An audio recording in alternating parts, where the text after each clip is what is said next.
there are so many examples where companies or enterprises, they implemented the AI in different functions in their businesses.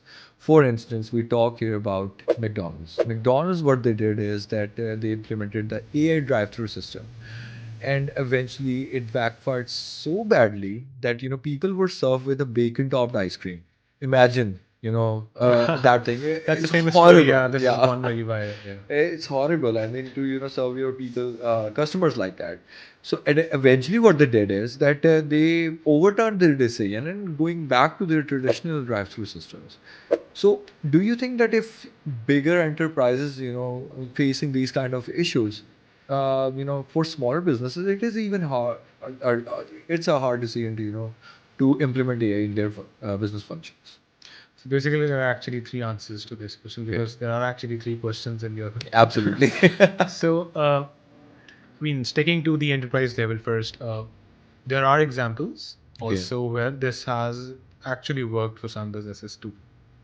Yeah. There's this Absolutely. coffee chain in China. I just forgot the name, and they're competing Starbucks, and they have exponentially grown in China. All right. And the With reason the same is system? yes, Okay. I'm using AI. Let's take Okay. it. They've used AI for their predictive analysis, Mm-hmm. and it has Nice. significantly worked for them. And I mean, just to give an example, they've been able to understand, for example, at 11 a.m. in all the coffee shops, what exact flavors or people are mostly consuming. And Mm. AI have been giving them those insights, Mm. right? And this has helped them, you know, dive deeper and understand their customers' behavior more and more, and simply Yeah. pivot to what is more favorable to their customers. And it actually worked for them, and they've expanded to countrywide with a very large network of franchises across the country.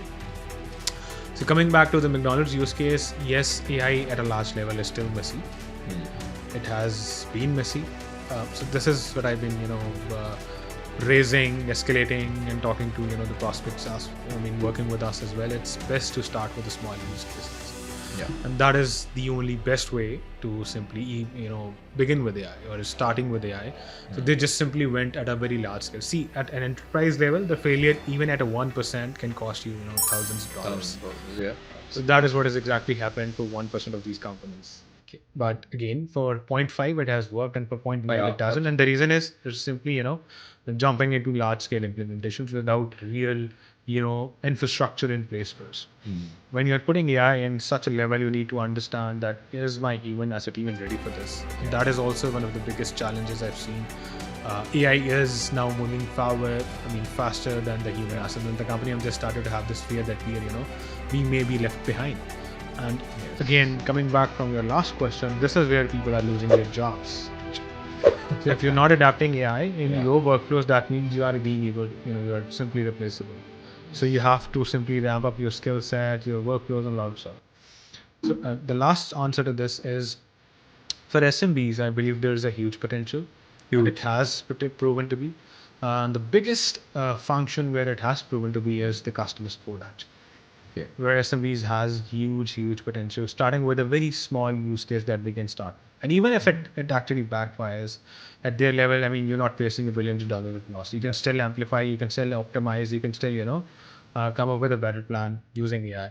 So the best way to start with AI is simply to solve one problem and just, keep it optimizing and growing eventually.